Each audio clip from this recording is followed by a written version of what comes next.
लिए ताहिर रखते थे, तुमसे मिलने की खातिर हम खुद को जिंदा रखते थे। तो मैं ये बात आपसे इन शब्दों से जो इसलिए कहना चाहता हूँ कि सारी बात विस्तार से करूँगा तो रात भी खत्म हो जाएगी, मेरी परेशानी, मेरी मुसीबत, मेरी तकलीफें खत्म नहीं होगी। लेकिन ताहिर हुसैन मुसीबत से घबराने वाला आदमी नहीं है।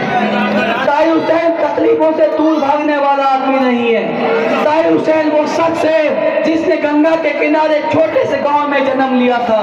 ताहिर हुसैन वो शख्स है जिसके बाप ने मजदूरी करके उसको पाल पोस के बड़ा किया था। ताहिर हुसैन वो शख्स है जिसके परिवार के 50 भाई जो हमेशा साथ खड़े होकर यहाँ तक मकाम पे पहुंचाने का काम किया है। और उससे बड़ी बात, इस मुस्तफाबाद ने 25 साल से ताहिर हुसैन को देखा है, जाना है, पता है। मुस्तफाबाद ताहिर भाई के साथ था, ताहिर हुसैन के साथ है और ताहिर हुसैन के साथ रहेगा। लेकिन इसी बीच एक बड़ी मशहूर सी बात है कि लोग अपने दुख से परेशान नहीं, दूसरे के सुख से परेशान है। सुना है ना या नहीं सुना? आवाज ला के बताओ, सुना है? सुना? 4 दिन हो गए चुनाव प्रचार में मुझे आए हुए। ये माहौल जो आज खड़ा दिख रहा है सैलाब है। ये माहौल खड़ा करने की जो देन है, जो मेहनत है, वो है मेरी पार्टी के राष्ट्रीय अध्यक्ष ओवैसी साहब की पहचान, उनका नाम। ओवैसी साहब जब बोलते हैं तो देश उनको सुनता है। दोस्तों मैं आपको बताऊंगा, अभी तक लोग ये जानते हैं कि ओवैसी साहब सिर्फ मुसलमानों के लीडर हैं। आपको पता नहीं है ओवैसी साहब इस वक्त देश के लीडर है, देश के लीडर है। अगर मोदी को देश सुनता है तो ओवैसी साहब को भी देश सुनता है। बाकी केजरीवाल तो कोई नहीं सुनता दिल्ली के अलावा। जब ऐसे हालात 4 दिन में मैंने देखे कि जो लोग चुनाव प्रचार में थे, मेरे जेल से प्रचार में आने के बाद उनकी हवाइयां उड़ी हुई हैं, उनकी नींदें खराब हैं, वो परेशान हैं। भैया जलिस करने से कुछ नहीं होगा, हसद करने से कुछ नहीं होगा, क्योंकि हसद खोरों की कमी नहीं और हमदर्दों की भीड़ नहीं। मैं मानता हूं कि हमदर्द बहुत ज्यादा नहीं होते, लेकिन हसद खोर बहुत ज्यादा होते हैं। पहचान आपको है, पहचान आपको करनी है। हसद खोरों की कमी नहीं और हमदर्दों की भीड़ नहीं। गद्दार हमें वो कहते हैं पर देते कोई दलील नहीं। काम ऐसा कुछ कर जाऊं मैं जो भारत की शान बढ़े, जान मेरी हाजिर है ये जब देश को कोई काम पड़े। तन्हाई के इस आलम में कुछ सपने सजा कर रखते हैं, तुमसे मिलने की खातिर हम खुद को जिंदा रखते हैं।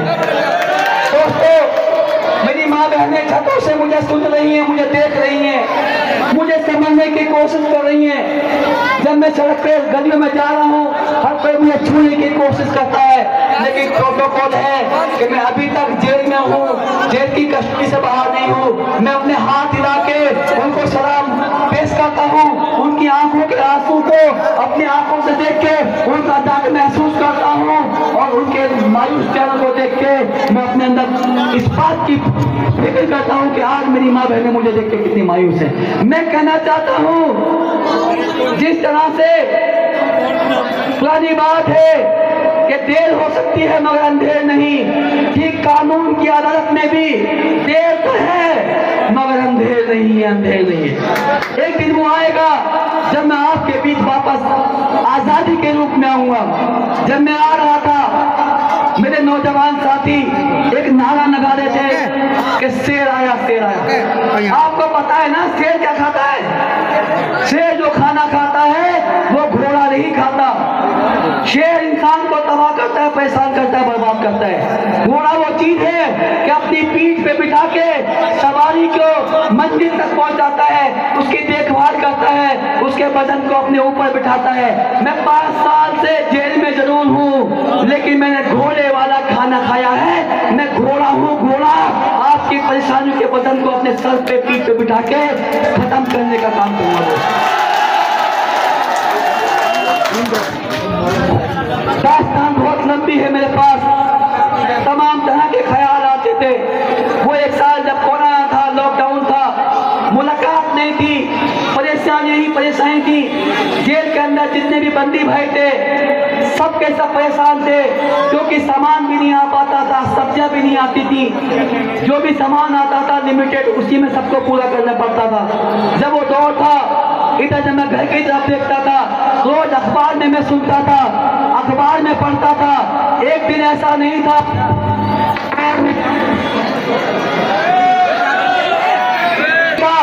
जिस दिन टीवी चैनल में मुझे गालियां न दी जाती हूँ। ऐसा कोई दिन नहीं था जिस दिन ये बड़े बड़े पत्रकार जो प्राइम टाइम के शो चलाते हैं मुझे फांसी के झूले पर न लटकाते हो। मैं बड़ा डरा हुआ था, बड़ा सहमा हुआ था, बड़े परेशान था। मेरे मन में आया कि ताहिर, जिंदगी शायद अल्लाह ने वहां से बचा दी, अब आगे जीने से क्या फायदा है? तेरा परिवार परेशान है, तकलीफों में है, आज सुन के सुख न रही। जितने भी लोग थे जिन पर भरोसा था, जिन पर यकीन था, सब छोड़ के जा चुके थे। अकेला रह गया था, तन्हाई थी, अलग थलग था। मेरे दिल में आया कि मजबूर है हम इतने कि मर भी नहीं सकते, मजबूर है हम इतने कि मर भी नहीं सकते। इल्जाम जो है झूठे, देंगे जवाब सबके। दोस्तों बुजुर्गों, आज 5 साल के अरसे के बाद मैं आपके पास आया हूं, आपके बीच आया हूं। जिस दिन नॉमिनेशन करने की परमिशन कोर्ट ने मुझे मिली थी, न मालूम कहां कोर्ट के बाहर कुछ हमारे मीडिया भाई आ गए थे, मीडिया वाले पुलिस की कस्टडी में था। काफी ध्यान रखा जाता है कि हम किसी रिस्ट्रिक्शन न कर सके, बात न कर सके, लेकिन किसी की पीछे से आवाज आई कि ताहिर हुसैन साहब, आप मुस्तफाबाद से MIM के प्रत्याशी बनाए गए हैं, आप चुनाव लड़ने वाले हैं, आपको कोर्ट ने भी परमिशन दे दी, आप कुछ कहना चाहते हैं मुस्तफाबाद के लिए। मेरा हाथ पकड़ के खींच लिया गया, मैं पीछे गर्दन घुमाई। अल्लाह ने मेरी जबान से कहलवाया था कि बोलेगा मुस्तफाबाद, जीतेगा इंसाफ। गलत कहा था या सही कहा था बता दो। बोलेगा मुस्तफाबाद, बोलेगा मुस्तफाबाद, बोलेगा मुस्तफाबाद।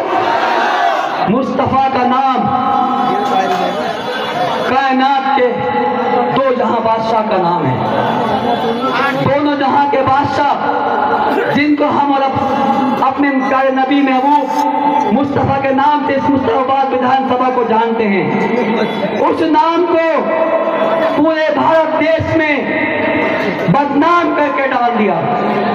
न कोई काम हुआ, न कोई विकास हुआ, बस हमने हर बार इस नाम पे वोट दिया कि भैया बीजेपी को कौन हरा है उसे वोट दे दो, इसके अलावा कुछ सोचा ही नहीं। आज भी कल एक साहब मेरे पास आए, चलते चलते मेरे कान में कह रहे थे, ताहिर भाई आपकी बहुत बड़ी बात है, आपकी बहुत बर्बादी भी हो गई है, आपका बहुत बड़ा नाम हो चुका है, चुनाव आप लड़ रहे हो, मेरी मानो समर्थन कर दो, कहीं ऐसा ना हो कि आपकी इज्जत खराब हो जाए। मैंने कहा मेरे पास इज्जत बची कहाँ है? अरे इज्जत भी चली गई, आजादी चली गई, बच्चों का दूर चला गया। अब मेरे पास एक विश्वास है, यकीन है इंसाफ का, जो जनता को 5 तारीख को तय करना है। मैंने गलत कहा या सही का बता दीजिए आप। मुझे बोला गया, एक वीडियो मुझे किसी सुनवाई, कुछ पुराने साथी थे हमारे उसमें, जिन्होंने 6 महीने पहले मुझे कहा था कि ताहिर भाई हम किसी के पार्टी के मोहताज नहीं हैं, हम नाम के मोहताज नहीं हैं, हमारा नाम इतना बड़ा है कि अपने नाम पे चुनाव जीतेंगे, चाहे जो हो जाए, चुनाव लड़ना है। मैंने कहा भैया आप सोच लो, समझ लो, जनता से मशवरा कर लो, मैं तो तुम्हारे हवाले हूँ, जैसो कहोगे वैसे मान लूंगा। मैं सीधा सा आदमी था भैया, जेल में 5 साल से हूँ, ना पैसा है मेरे पास, ना लोग हैं, ना कोई बहुत ज्यादा मेरे पास दिमाग है, क्योंकि 5 साल से जब कोई तन्हाई के आलम में रहता है तो उसके पास सिर्फ और सिर्फ नेगेटिविटी होती है, कोई पॉजिटिव नहीं होती। दोस्तों 6 महीने पहले उन्होंने मुझे तैयार किया, मेरे बच्चों से बात की, बच्चे तैयार हुए। जब ये फैसला ले लिया गया, इलाके की दीवारों पे ताहिर हुसैन के फोटो के साथ पोस्टर लगा दिया गया, अचानक हलचल मचती है।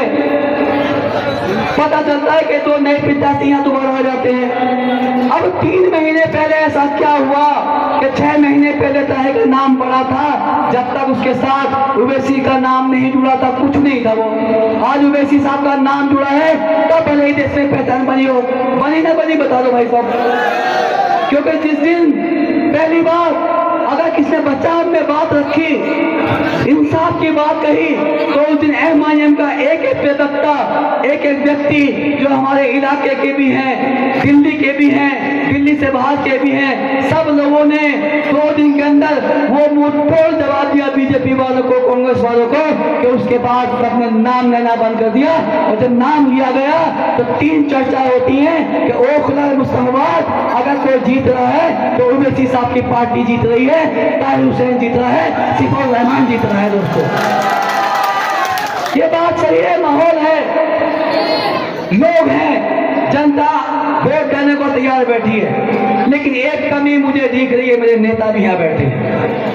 हमारे पास ईमानदारी है, सच्चाई है, जज्बा है, हौसला है, लेकिन झूठ का प्रोपेगेंडा नहीं है। जो सामने की पार्टियां हैं वो झूठ के दम पे पैदा हुई, झूठ के दम पे चल रही है। मेरे एक दोस्त हैं जेल में, एक दिन उन्होंने मुझे कहा कि जो तुम टीवी में ये देखते हो मत देखा करो। मैं क्यों ना देखूं भैया? कहने लगे झूठों ने झूठों से कहा कि सच बोलो, दरवाजे पे बोर्ड लगा है कि सच बोलो, घर में झूठों की मंडी है फिर भी सौदा करते हैं कि सच बोलो। अरे डूबने वालों, गंगा जमुना अपनी है, ये तो बता दो कि नाव में खोद किसने किया, इतना तो सच बोलो। इन दोनों पार्टियों में एक तो भाजपा वाले हैं, एक तो आप वाले हैं। अगर वो 100 झूठ बोलते हैं तो वो 200 झूठ बोलते हैं, कसम खा रखी है झूठ बोलने की। कैसी कैसी बातें निकल के आती हैं। कोई कहता है समना में जहर है, कोई कहता है कि बातों में नफरत है। तमाम बात करके पब्लिक को गुमराह कर रहे हैं। आज तक ना तो 15 लाख किसी खाते में आए, ना मुस्ताबाद में कोई कॉलेज बना, ना मुस्ताबाद में अस्पताल बना। तमाम दिल्ली के वादे सिर्फ विज्ञापन में है, अखबार में है। आज से पहले मैं इसलिए नहीं बोलता था क्योंकि साथ था, भरोसा था, यकीन था। लेकिन जुल्म के साए में पर तोलेगा कौन? जुल्म के साए में पर तोलेगा कौन?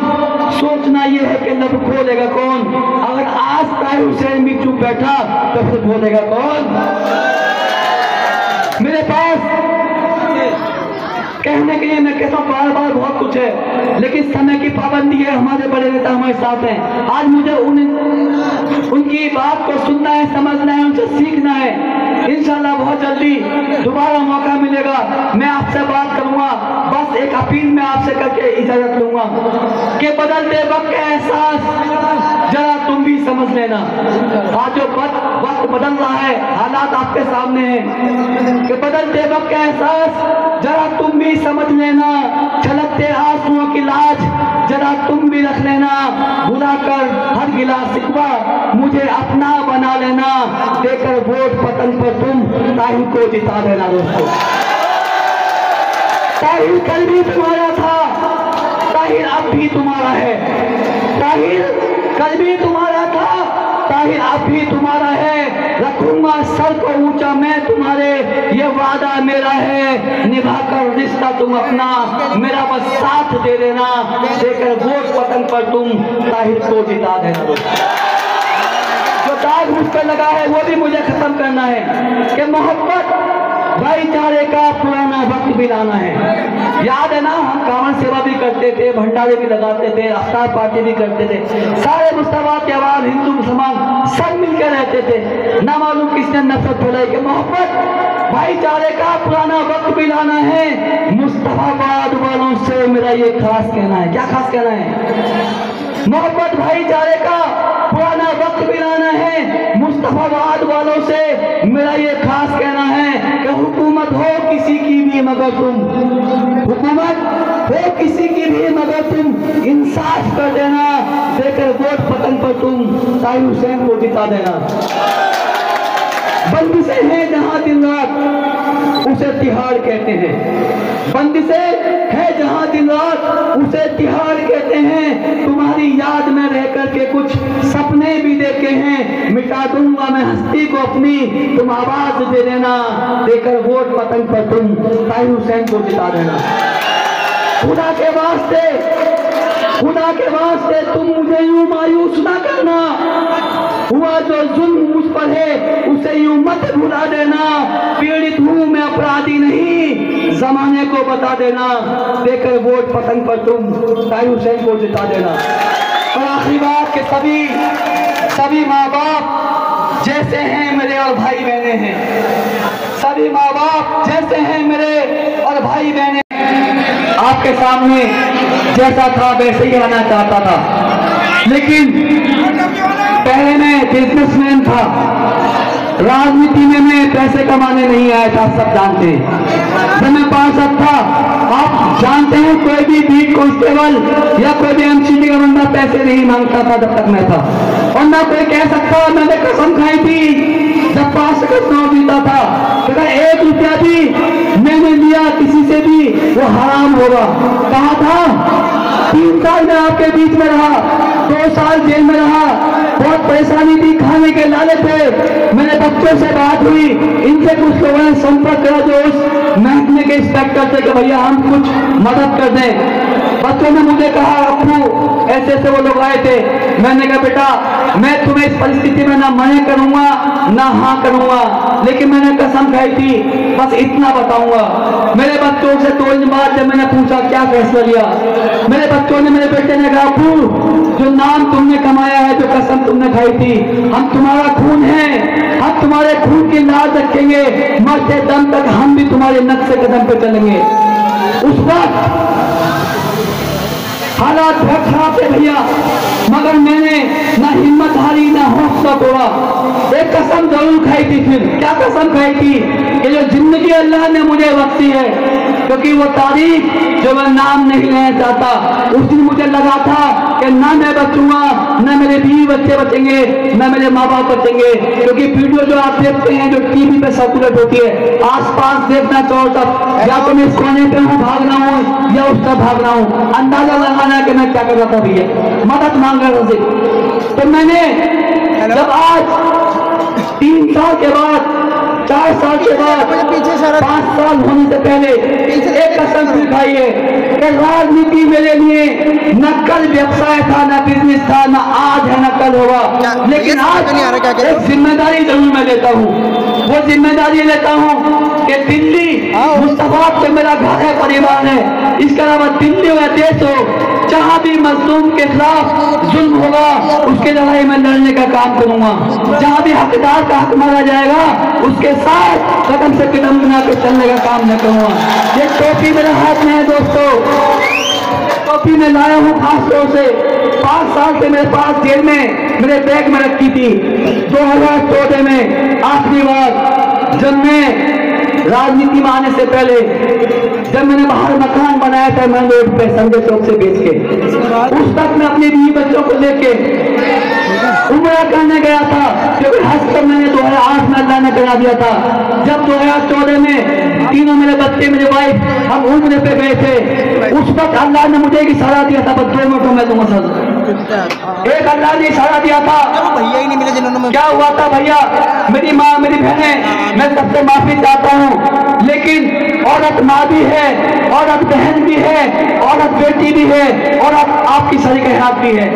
जब हमारा वापसी का टाइम हुआ मदीने से दिल्ली आने का, तो हमारी जो शरीक हयात की अहिल्या थी, हमारी वाइफ की पत्नी थी, वो रोजाना जो वहाँ बाजार लगे हुए थे, जहाँ से सोने का चांदी का सामान मिलता था, जाना नमाज पढ़ के वहां निकलना, रोज सामान देखना, मगर खरीदना कुछ नहीं, पसंद ही नहीं आया।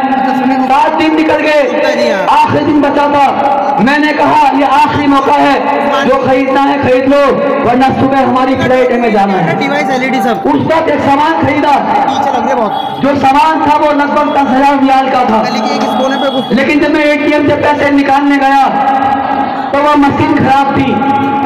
उस ATM मशीन में पैसे नहीं थे। मैं मदीने के मक्के की बात कर रहा हूँ भाई साहब आपसे, ईमान नहीं मेरे पास, अगर मैं बनावट की बात करूँ तो समझ लीजिएगा आप बात, मेरी बात को। उस मशीन में पैसे खत्म थे, मैं वहां से वापस आया, ये लोग दुकान पे बैठे थे सुनार की, इतनी अजान हो जाती है, मस्जिद नबी से अजान की आवाज आती है, हम सबको छोड़ के पहले नमाज अदा करने जाते हैं, वहां जाकर तरावी पढ़ते हैं, वापस आके जब मैं दूसरे टीम पे जाता हूँ तो किस्मत की बात वो मशीन खराब, वहां भी पैसे नहीं मिले। अब दुकानदार कहने लगा भैया आपका 2.5% एक्स्ट्रा लगेगा, हम इसमें से डेबिट कर लेंगे। मैंने कहा ठीक है भैया कर लो। जब उसने क्रेडिट कार्ड डाला तो वहां साथ से उसकी लिमिट जो थी वो 2 बार में खत्म हो गई। जब लिमिट खत्म हो गई तो पैसे कम पड़े, ब्याज कम पड़े, तो जितने भी पैसे हमारे पास थे जो नगद रखे होते हमने खर्चे किए, वो सब इकट्ठे करके हमने उनका हिसाब तो कर दिया कि चलो कोई बात नहीं कि आगे मशीन मिलेगी उससे पैसे निकाल लेंगे। लेकिन जब आगे गए तो मालूम पड़ा कि जो हमारा टाइम था, हिंदुस्तान का टाइम और सऊदी अरब के टाइम में 2.5 घंटे का अंतर था, तो यहाँ के 12 बजे के बाद वो पैसे हमारे उस खाते से निकले थे, भले ही वहां 10 बजे थे, लेकिन जब दोबारा स्टार्ट को डाला तो टाइम आउट आया लिखा हुआ। अब हमारे पास इतने भी पैसे नहीं कि हम शहरी कैसे खाएंगे, हम एयरपोर्ट कैसे जाएंगे, तो थोड़े बहुत इंडियन करेंसी हमारे पास पड़ी थी, उस पैसे से पैसे इकट्ठे किए। एक रोज चलता आसपास का व्यक्ति था बेचारा टैक्सी ड्राइवर, उससे शराब दुआ होने के नाते मोहब्बत हो गई, उससे मैंने बताया, वो कई जगह लेके गया लेकिन पैसे नहीं निकला, तो 24 घंटे बाद ही निकलेंगे। उसने कहा है भाई ये 500 का रियाल का नोट आप मुझसे रख लो, आप नबी के घर में हो, मैं भी खुश हो जाऊंगा, आप मेरे मेहमान हैं और आपकी परेशानी भी कम हो जाएगी। मैंने कहा नहीं, ये आपका मुझ पे एहसान है कि आपने ऐसी जगह मुझसे मदद करने की अपील की है, क्योंकि ये नबी का शहर है, ना मालूम मैं जिंदा बचूं ना बचूं, ना मालूम मुझे मौका दोबारा आने का मिले ना मिले। अगर मैंने यहाँ से कर्ज लिया और मुझसे अदायगी ना हुई तो कयामत के दिन मुझे शर्मिंदा होना पड़ेगा। दोस्तों उसने कहा मैं कर्ज नहीं दे रहा, मैं आपकी मदद कर रहा हूँ। मैंने कहा अल्लाह का शुक्र है, अल्लाह ने मुझे बहुत कुछ दिया है भैया, मैं मदद के लायक भी नहीं हूँ, ये थोड़ी परेशानी है मैं सहन कर लूंगा, आप इतना करो कि अपनी टैक्सी से बिना पैसे के मुझे बस अड्डे पहुंचा दो, शाम तक मैं जद्दे पहुंच जाऊंगा, तब तक पैसे निकल जाएंगे। वैसा ही हुआ, जद्दे पहुंचा, जद्दे में हमने एक दिन रुकने का प्लान किया था। वो बच्चे आजकल इंटरनेट पे देखते वो पानी समुद्र में कोई म्यूजियम बना हुआ था, उसको देखने की जिद कर रहे थे, तो एक दिन हमने जद्दे का रखा था प्लान अपने पास। जब वहां गए तो हमने एक होटल देखा जो सबसे कम पैसे का था, कि मेरे दिमाग में था कि कार्ड ब्लॉक हो गया, कोई दिक्कत हो गई तो एयरपोर्ट कैसे पहुंचूंगा। तो मैंने एयरपोर्ट का किराया पता किया 40 रियाल, वो 40 रियाल निकाल के मैं अलग दिए और बाकी हाथ में थे पैसे, तो मेरे पास 175 रियाल थे। 150 रियाल में या 160 में एक होटल बुक करा जहाँ से सामान रखा था। सामान रखने के बाद मैं बच्चों को लेके पैदल पैदल चल दिया समुद्र के किनारे, ये कहता हुआ कि बस थोड़ी दूर है, अभी हम पहुंच जाएंगे, मंदिर पर चलते रहो। मेरे बच्चे बार बार कहते, 3 मेरे बच्चे, एक डैडी कहता है, एक अप्पू कहता है, एक पापा कहता है, तीनों अलग नाम से बुलाते। एक कहने लगा अप्पू कितनी दूर है, वो चल गए, चलते चलते थके हम तो। मैंने कहा बेटा उसको बस पहुंचने वाले। अफ्तार का टाइम हुआ, वहां तमाम मैदान में अफ्तारी के लिए लोग बैठे हुए थे, लेकिन हमारी इतनी हिम्मत नहीं हुई, खुददारी भी थी, अनजान शहर था, देश था, कि हम किसी के दस्तरखान पे बैठ जाए। उधर सब फैमिली वाले लोग थे, मेरे साथ भी फैमिली थी। वो दिन मुझे याद है, सिर्फ 5 रियाल मेरे पास थे, उस 5 रियाल में मुझे पानी भी खरीदना था, कुछ खाने के लिए, रोजा खोलने के लिए खजूर भी खरीदनी थी, वहाँ सामान भी महंगा मिलता था, और एक छोटी वाली बोतल मैंने खरीदी। उस दिन मैंने देखा अपने परिवार की ताकत, कि अगर मैं पानी का मैंने एक घूंट लिया तो मेरी बेटी कहती अब और ले लो, बेटा कहता अब और ले लो। उस एक घूंट से रोजा खोला, खुदा का शुक्र था, 2.5 घंटे हमने निकाल दिए, एक जगह मिली, टाइम आया, पैसे निकल गए एटीएम मशीन से। लेकिन पैसे जब निकले तो वहाँ मार्केट बंद हो गई। जब मार्केट बंद हो गई तो खाने को कुछ नहीं मिला। पता ये चला कि जब पैसा था तो सामान नहीं था, सामान था तो पैसा नहीं था। उस दिन हम 5 मेरी वाइफ, मेरे बच्चे, अल्लाह ने हमारे आंख में आंसू डाला, दुलाया, मुझे दुख हुआ, अफसोस हुआ, अल्लाह से गिड़गिड़ाया, उससे माफी मांगी, मेरे अल्लाह मुझ पर रहम कर, मुझ पर तरस कर, ऐसी क्या मेरी गलती थी कि मेरे पास मेरे बच्चे, मासूम बच्चे मेरे साथ हैं, मेरी बीवी मेरे साथ है, अनजान शहर में हूँ, रमजान से हूँ, मैं गरीब नहीं हूँ, मोहताज नहीं हूँ, लेकिन अल्लाह तेरा मोहताज हूँ, तेरा गरीब हूँ। मुझे नहीं मालूम था कि अब से 10 साल बाद चाहे तो वो दिन देखना पड़ेगा। अल्लाह ने 2014 में मुझे ट्रेलर दिखाया था। 5 साल से मैं फिल्म देख रहा हूँ मेरे भाइयों। मुझसे कोई गलती हुई है तो माफ कर देना। ये मदीने की टोपी मैं आपके पास लेकर आया हूँ। समय नहीं है, मैं घर नहीं जा सकता, आपके पास नहीं जा सकता। इस टोपी की लाज मैं आपके हवाले करके जा रहा हूँ दोस्तों। ये टोपी वो टोपी जो हिंदुस्तान दुनिया का मुसलमान लगाता है। ये टोपी अल्लाह का वाह, ईमान की कसम मैंने उस शहर से खरीदी है, बड़े दिल से संभाल रखी है। ये टोपी सिर्फ मुझे इंसाफ करने का काम नहीं करेगी, पूरे देश में जहां जहां नाइंसाफी हो रही है उसके खिलाफ जो झूठ का प्रोपगंडा चलाया जा रहा है उसको भी बेनकाब करने का काम करेगी दोस्तों। आपका दिया वोट ऐसे तमाम लोग हैं जो नाजायज बिना किसी कसूर के सिर्फ इसलिए जेल में बंद हैं कि या तो उनका नाम हुसैन से जुड़ा है, या उनका नाम मोहम्मद से जुड़ा है, या उनका नाम अली से जुड़ा है, या उनका नाम किसी मुसलमान के नाम से जुड़ा है, जिनका कोई कसूर नहीं है दोस्तों। सिर्फ और सिर्फ वो एक नफरत की राजनीति करने वालों के शिकार हैं। बड़ी उम्मीदों से ये चुनाव लड़ने का फैसला मैंने लिया था।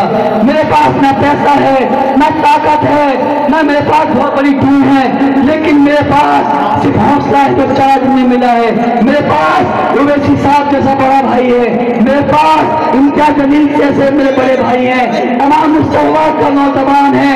ये अगर हार दिल्ली के अंदर अगर ताहिर हुसैन को जिताया तो पूरी भाजपा की हार होगी, पूरी भाजपा की दोस्तों। अगर ताहिर हुसैन को आपने हरा दिया तो दिल्ली में ये हार ताहिर हुसैन की नहीं बल्कि भाजपा की जीत होगी, भाजपा की जीत। इससे ज्यादा मैं कुछ नहीं कहूंगा। सबको मौके मिल जाएंगे, सबके पास मौके आते हैं। आदिल भाई को भी मौका मिल जाएगा, अली भाई को भी मौका मिल जाएगा। बहुत ज्यादा अभी उनकी उम्र नहीं है, अभी कल के नौजवान है, लेकिन मेरे पास ये आखिरी मौका है मेरे भाइयों, मेरे दोस्तों। मैं इससे ज्यादा आपके सामने नहीं गिड़गिड़ाऊंगा, अल्लाह के पास जाऊंगा, कयामत के दिन पूछूंगा कि जब ताहिर हुसैन को नीलाम करा जा रहा था, जब ताहिर हुसैन को नफरत के बाजार में घसीटा जा रहा था, जब ताहिर हुसैन के बच्चों के साथ जुल्म हो रहा था, जब ताहिर हुसैन को लोगों ने अकेला छोड़ दिया था, तो यही मुस्तफा की आवाज तो आज तमाम तरह के निभाने की बात करती है, तमाम बुलाने की बात करती है।